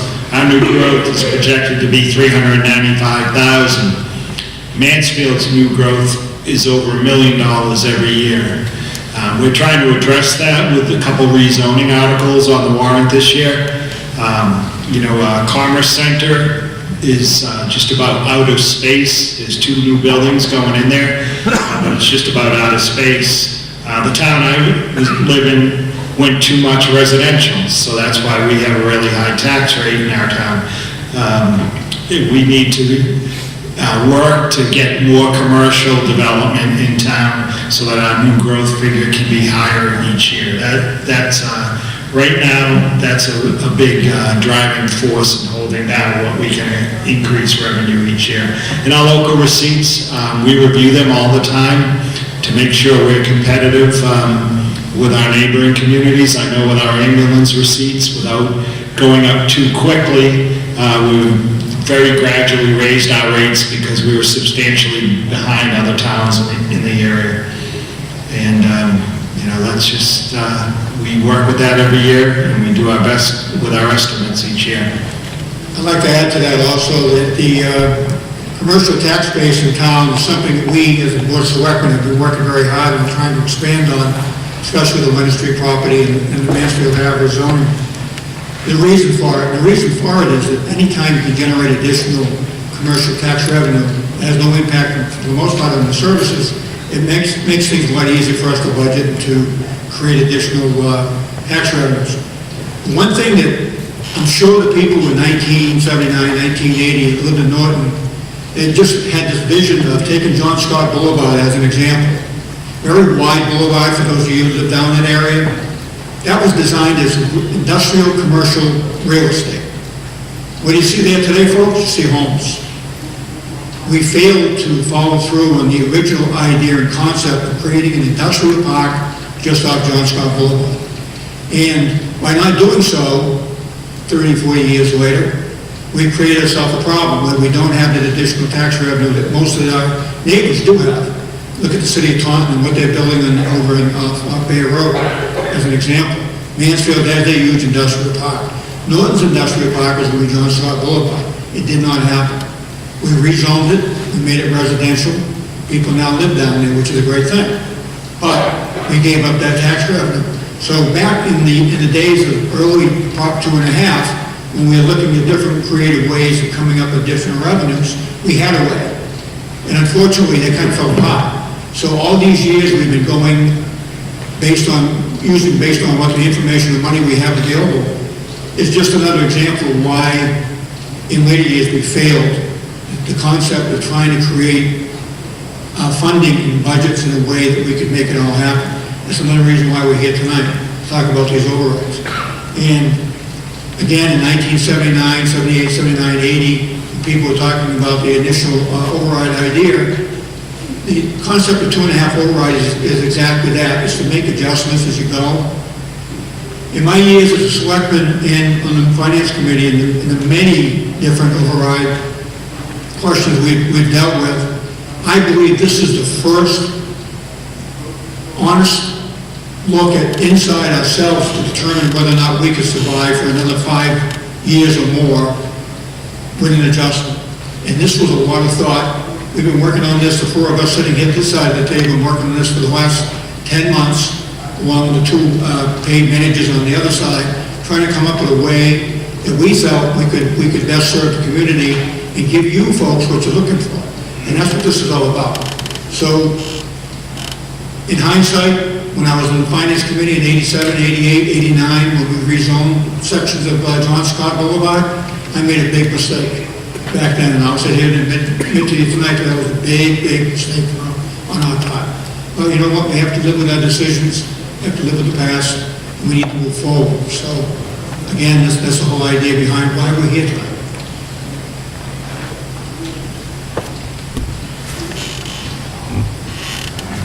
Peter J. Wiggins, 157 Mansfield Ave, Trail 43 in North Massachusetts, and I'm asking about the library media specials for K1 to 8.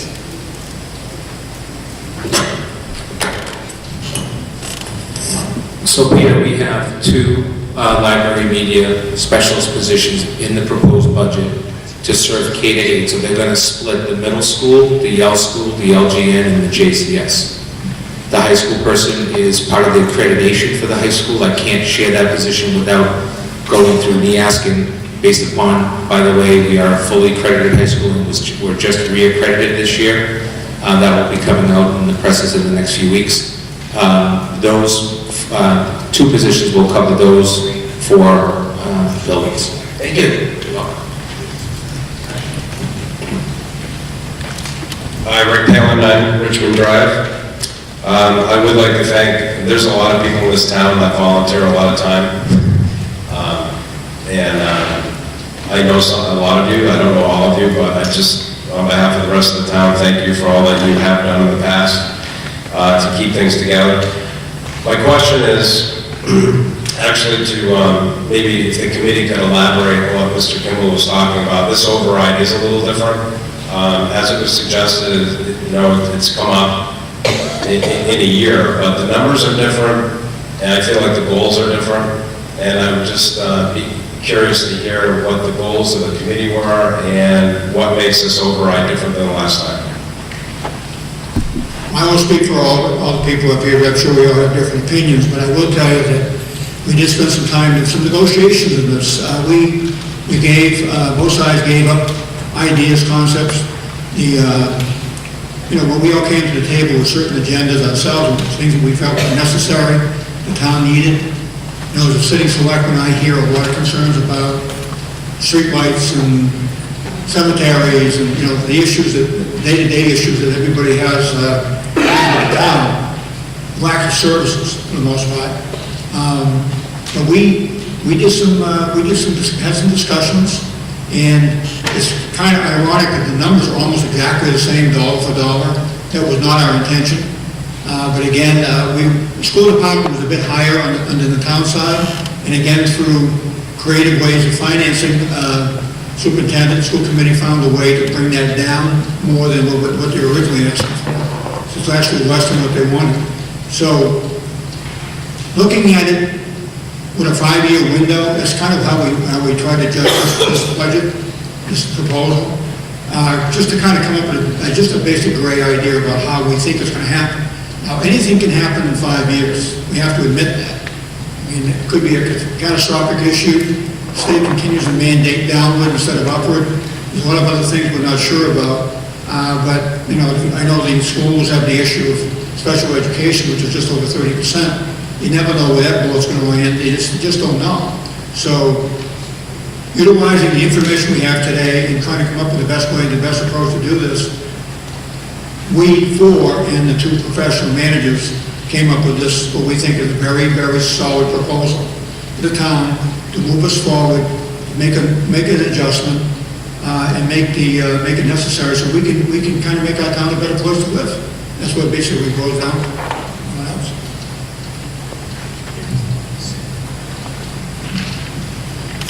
So, Rick, I'll give you a little bit of kind of our genesis first.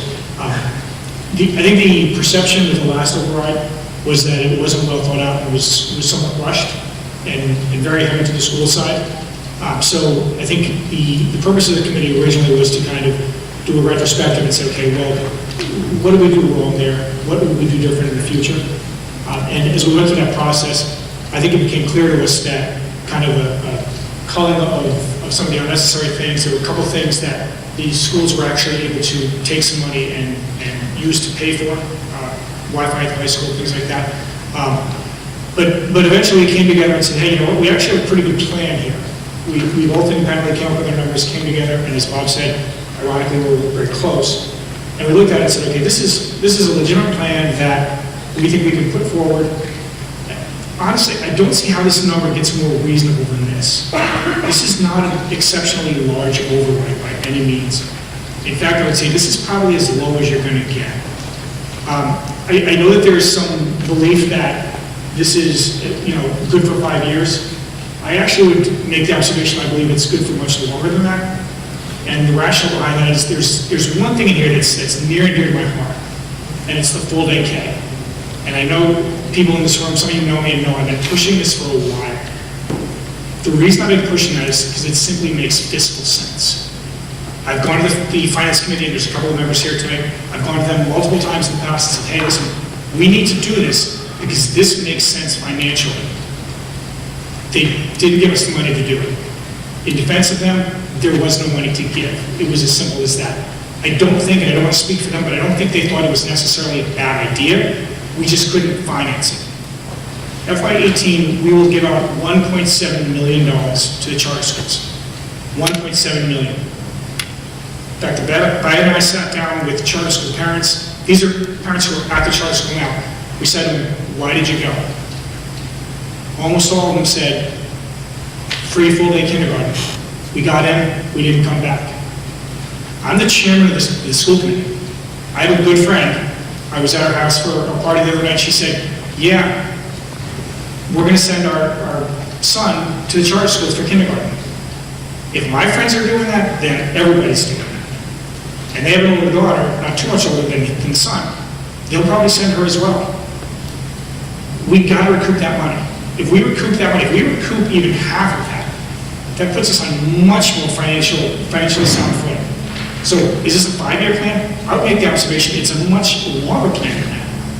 And for those of you who say, well, this is forever, this is permanent, listen, if by some chance we could get back 1.7 million, I would say that it's not necessarily permanent. We don't have to always raise our taxes by 2.5%. If we were on excellent financial footing, we could say, hey, you know what, this year, let's raise them by 1. We're actually doing well. We're doing well as a town. But the reality is we're not. So every year we have to maximize that. We have to go to 2.5%. And we're still not making it. And, you know, and let me address this fantasy that somehow we can get creative. Our budget is public record. Town budget is public record as well. And I won't speak for them, but I think the same thing applies. Every year we hear this. You gotta get more creative, you gotta get more creative. Now, I know that there are people out there who say that, who have looked at our budgets. I know they have. No one has come back and said, here are the 10 ways to improve. No one's come back and said, here are the 5 ways. Who want to go? Nobody can look at it and give me an actual way to improve that budget. So what's the takeaway? They can't find it, we can't find it, there's no creativity left. The idea that somehow we can manufacture revenue is just nonsense. And you know, somebody earlier had said that nobody wants to pay more taxes. Again, many of you know me, including some no voters, some people who will go by now. We've had long conversations, very friendly conversations. I don't think I would ever come across as an insane person.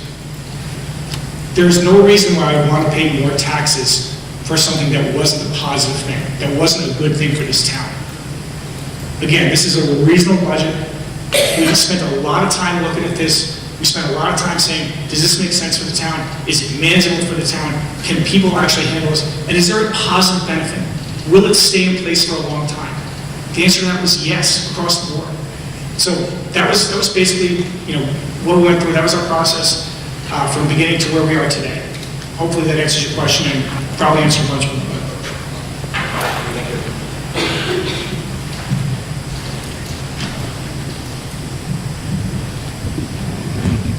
Kathy Marinelli, 7 Greenfield Circle. I'm a little late to the party here. I just found out about this override attempt like 2 weeks ago.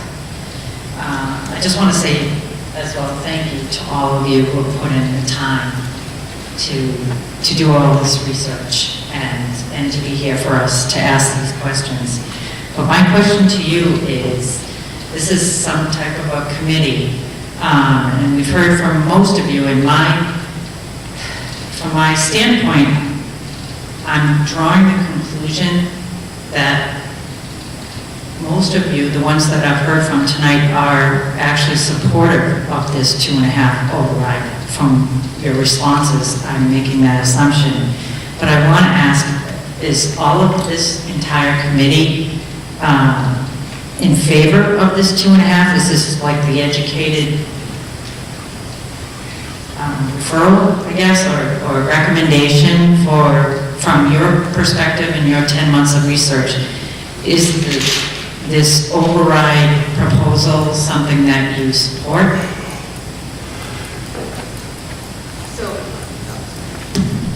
So I can just say, from my own point of view, and I think we can all speak for ourselves here, but from my own point of view, I am a yes. We have spent countless hours, we have decided, or we have discussed this, and we have compromised. You know, the two town and schools, we have compromised on this, and we listened to what you guys said after the failed override last year, and I am absolutely 100% a yes.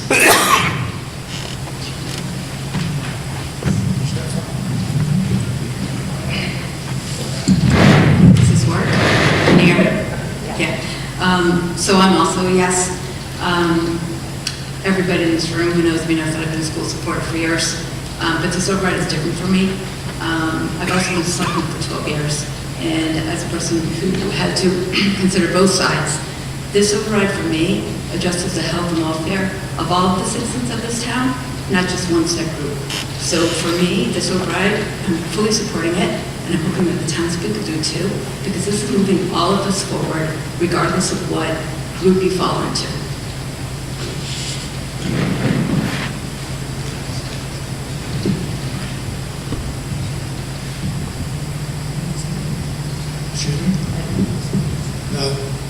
So I guess my question is, yes, I will support this override. I will tell you that I have not supported the last few overrides. Didn't feel they were well thought out. Didn't think we had taken the time to really do the research we needed to get done. This one here, I feel, not only benefits a certain category of people in town, but everybody in town. This is pretty well-rounded. Everything that we propose looks at different various public safety departments and libraries and some of the services that we do offer. It does a very good job of rounding it out for us. I don't live in Chartley, I live on Pine Street. If I need an ambulance, it's a half a mile, maybe a mile from my house. So I've heard people for years complain about the fact that Chartley wasn't open. The library decertification was an embarrassment to the town. We should still be embarrassed over that. But we had to do what we had to do.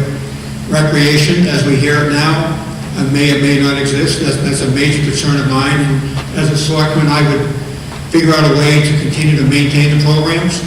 But again, we're not going to find the kind of dedication or dedicated people that are running that department now. We're all unpaid volunteers up there. We don't get paid anything to do what we do. And I think as more people get involved, and I've heard that mentioned a couple of times tonight, the more you get involved, the better it is for all of us. Because a lot of us, few of us, serve on various committees. I know Sherry does. I'm chairman of like 4 different committees. They call me chairman for life in some places. But the fact is that we're all involved in other things too. So if anyone ever wants to volunteer, that's great. My reason for supporting this override is, after careful consideration, a lot of thinking and a lot of thought, I feel it's the best solution for the community based on what our needs are today.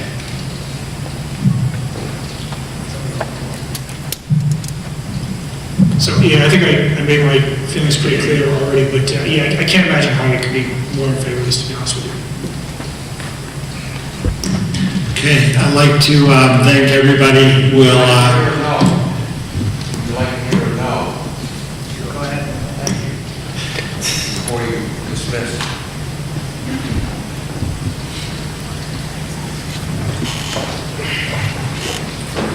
Kumbaya. I got my pom-poms. Ready to rock and roll. Thank you for 2.5, Barbara Anderson. Because just on your automobile bill alone, in 1980, if your car was $25,000 in today's money, your tax bill is $625. It would have been $1,650. 2.5 has saved you a lot of money. You live in Massachusetts. Don't forget it. So I'm going to put my pom-pom down, and I'm going to tell you what the state's already thinking about in taking the vacuum cleaner to your lung and sucking it in. I need to put my glasses on. I'm one of those old guys. They're thinking of putting increases on local meals tax. What's that going to do for the restaurant owner and your pocketbook? They're thinking of a surcharge on cars' carbon footprint. Wow, coming out of your pocket. They're thinking about a pilot program for a mileage tax. This is Massachusetts. And you know what? I'm not going to read the list because it's too long. But I'd like to ask the committee who approved the school and its union budget right after the last defeat of the 2.5 override, where was the thought process when you've given most of those union people 8, 9, and 10% increases? That didn't come out tonight. I didn't want to bring it up. But when I looked at the contracts, because you know I love to do my homework, you guys should be ashamed of yourself. And I don't mind telling you, because you gave away the store. I'll have to stop you there. I don't know any contract. Are you talking? I'm talking about, for example, the superintendent's contract, who from 167 in 3 years will go to 190. I don't make that kind of money. But nobody brought it up. I didn't want to, but you pushed me into a corner. You didn't do your homework that much, so don't take credit for it. And there's a lot of us who are saying no to taxes. But we'll find out on April 25th. Thank you. Thank you. And we'll continue on the 12th, same location. Anyone that's interested, 7 o'clock to 9 o'clock on the 12th.